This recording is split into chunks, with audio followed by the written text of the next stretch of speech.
क्योंकि धर्मो रक्षिता इति धर्मा, धर्म अपनी रक्षा करना जानता है। अगर धर्म की रक्षा करोगे तो आपको धर्म रक्षा करेगा, लेकिन आप नहीं करोगे धर्म अपना रक्षा कर लेगा। इसलिए आप सबसे अनुरोध है कि आप सब कृपया जो मुझे सुन पा रहे हो इस बात को जाने कि सत्य सनातन ही सबसे बड़ा विषय है। तो सनातन सब पे भारी है और मथुरा की बारी है। योगी जी ने आपने सुना होगा, विधानसभा में खुद कह दिया कि नंदलाला भी आएंगे ही, जब सब आए तो सब आए। तो इसलिए उनके विषयों से हम इसलिए वाकिफ होते हैं। वो बिल्कुल सही कहते हैं कि बटोगे तो कटोगे। उनके सारे विषयों को आप देखें, साधुओं को उनके विषय इतनी विषय कहने की क्या जरूरत थी? यही कारण से कहने की जरूरत थी क्योंकि उनको ये संदर्भ पता है, उन्होंने जिया है कि ये तकलीफ, इसलिए तकलीफ को खत्म करना है, यही कारण है। एक है तो सेफ है, इसको कैसे देखते हैं? एक है तो सेफ है, इसका कारण एक का मतलब ये है कि ब्राह्मण क्षत्रिय वैश्य शूद्र ये कोई नहीं है, ये सब सनातन है। इनको किसी को बांटने की जरूरत नहीं है, ये बुद्धि लगाने की जरूरत नहीं है जो बीच में नेतागिरी कर रहे हैं कि अपनी अपनी। इसीलिए वन नेशन वन इलेक्शन आ गया है, सारे झंझट खत्म। वन इलेक्शन वन नेशन को लेकर के सदन में हंगामा चल रहे हैं, सदन स्थगित हो रहे हैं, उसको लेकर के किस तरह से आप देखते हैं? सरकार जिनको फालतू के काम करने हैं, जिनको अपने देश का विकास नहीं करना, वो इलेक्शन करते रहे, दारू बांटे, प्रसाद बांटे, पैसा बांटे, एक एक व्यक्ति को खरीदें। अगर आप वन नेशन वन इलेक्शन करते हैं तो आपका 5 साल में एक बार इलेक्शन होगा। 5 साल में एक बार इलेक्शन होगा तो एक ही बार एनर्जी खत्म होगी। एक बार एनर्जी खत्म होगी तो आप उतना ही कर पाएंगे जितना आपके पास। और एक रिलायबल पार्टी जो पार्टी का गठन करेगा वो इतनी क्षमता रखेगा कि अपनी पार्टी को 5 साल रन कर पाए, व्यवस्था दे पाए। व्यवस्था लाते कहां से पार्टी वाले? समाज से नहीं लाते। उनके पास कौन सा फैक्ट्री लगी, व्यापार लगा है?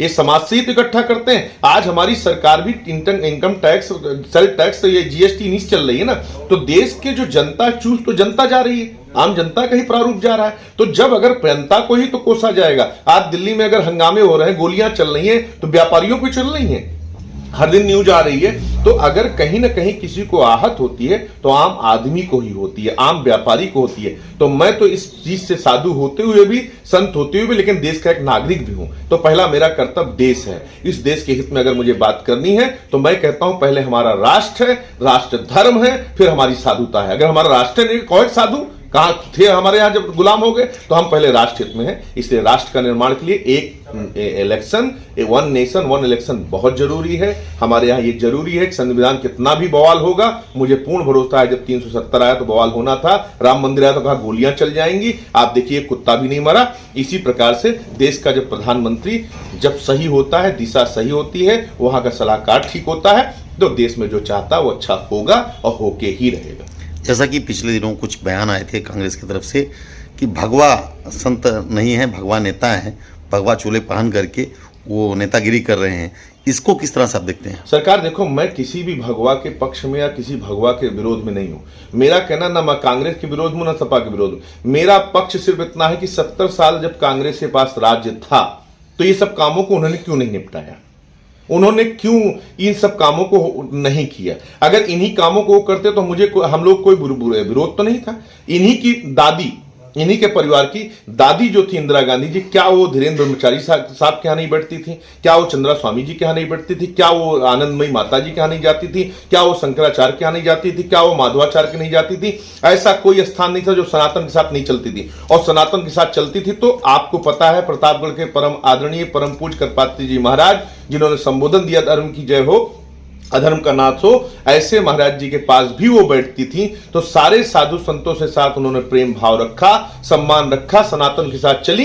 कितने साल राज किया बताने की जरूरत नहीं है, लेकिन उसके बाद सारी परंपराएं उनकी कहां से आती गई, कैसे आती गई, ये देश को बताने की जरूरत नहीं। जिस दिन इन परंपराओं, इन गतियों को सीख लेंगे, अभी उन्होंने शुरू किया है, जाना आना, भगवान का मंदिर, तिलक टोपी हटाना बंद किए हैं। जैसे जैसे धीरे धीरे चेंज होते जाएंगे, हम उनको विरोध नहीं करेंगे, वो देश के नहीं, वो भी देश के नागरिक हैं। लेकिन इसका मतलब ये नहीं है कि देश मूर्ख है या देश के बच्चे जानते नहीं। हर बच्चा अपनी मां को मां ही कहता है। ये मातृभूमि भारत की है, भारत राम का है, कृष्ण का है, बुद्ध का है, महावीर का है। ऐसे भूमि पे किसी भी क्रिश्चियन, किसी भी पारसी, किसी भी मुस्लिम, किसी भी संप्रदाय को हम भी बढ़ने नहीं देंगे। हम भी सनातनी हैं, क्योंकि अब हम जान चुके हैं कि तकलीफ बढ़ सकती है, और तकलीफ अगर पानी सर के ऊपर जाए तो फिर कहीं ना कहीं सनातन को जगना ही पड़ेगा। इसलिए साधु खुल के आ रहे हैं, सन्यासी खुल के आ रहे हैं, और अभी हो सकता है भगवान ने कृपा किया तो अभी महाकुंभ में कोई घोषणा ही ना हो जाए, और आप जान रहे हैं कि 50 करोड़ लोग वहां पे आ रहे हैं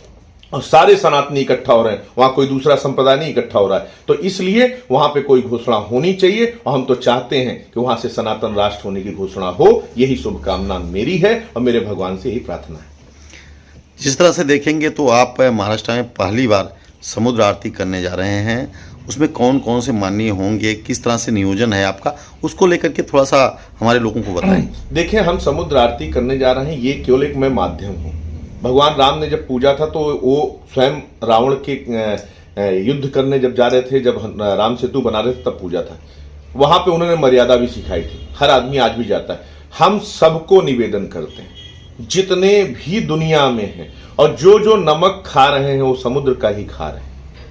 जो जो उस भगवान को जरूर पूजें जिसने उनके प्राकृतिक जल को अपने अंदर भीतर रख रखा है। अगर समुद्र 70% किसी भी प्रकार से अगर इनबैलेंस हो जाएगा, यातायात, व्यापार सब खत्म हो सकता है। कितनी बड़ी उसकी क्षेत्रफल है हमें बताने की जरूरत नहीं है। तो देश के नहीं अपितु विदेशों में भी जहां जहां समुद्र है, हम तो सबसे आह्वान करेंगे कि कृपया नदियों को पीने के लिए तैयार करिए, और समुद्र को स्नान करने के लिए, क्योंकि नमक होता है, बैक्टीरिया खत्म कर देता है। भारत में भी ये परंपराएं चलनी चाहिए।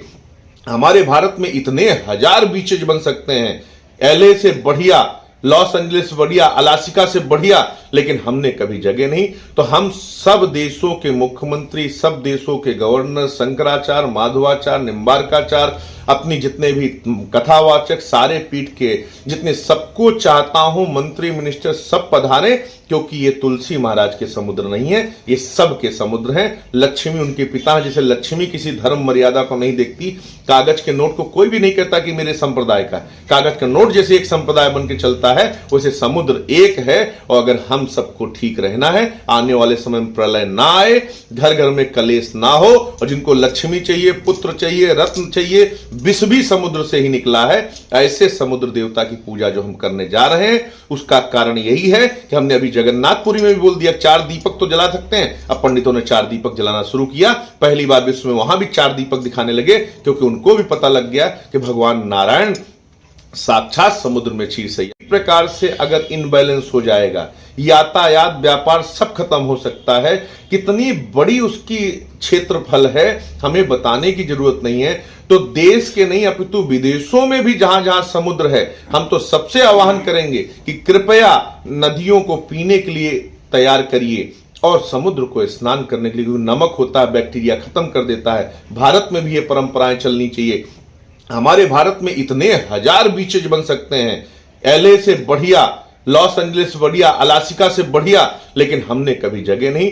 तो हम सब देशों के मुख्यमंत्री, सब देशों के गवर्नर, शंकराचार्य, माधवाचार्य, निम्बारकाचार्य, अपनी जितने भी कथावाचक, सारे पीठ के जितने, सबको चाहता हूं मंत्री, मिनिस्टर सब पधारे, क्योंकि ये तुलसी महाराज के समुद्र नहीं है, ये सब के समुद्र हैं। लक्ष्मी उनके पिता हैं। जैसे लक्ष्मी किसी धर्म मर्यादा को नहीं देखती, कागज के नोट को कोई भी नहीं कहता कि मेरे संप्रदाय का है। कागज का नोट जैसे एक संप्रदाय बन के चलता है, वैसे समुद्र एक है। और अगर हम सबको ठीक रहना है, आने वाले समय में प्रलय ना आए, घर घर में कलेश ना हो, और जिनको लक्ष्मी चाहिए, पुत्र चाहिए, रत्न चाहिए, विष भी समुद्र से ही निकला है, ऐसे समुद्र देवता की पूजा जो हम करने जा रहे हैं, उसका कारण यही है कि हमने अभी जगन्नाथपुरी में भी बोल दिया 4 दीपक तो जला सकते हैं। अब पंडितों ने 4 दीपक जलाना शुरू किया। पहली बार विश्व में वहां भी 4 दीपक दिखाने लगे, क्योंकि उनको भी पता लग गया कि भगवान नारायण साक्षात समुद्र में क्षीर सैया में लक्ष्मी के साथ विराजमान है शेषनाग में। तो ऐसे समुद्र देवता को पूजने का एक ही मकसद है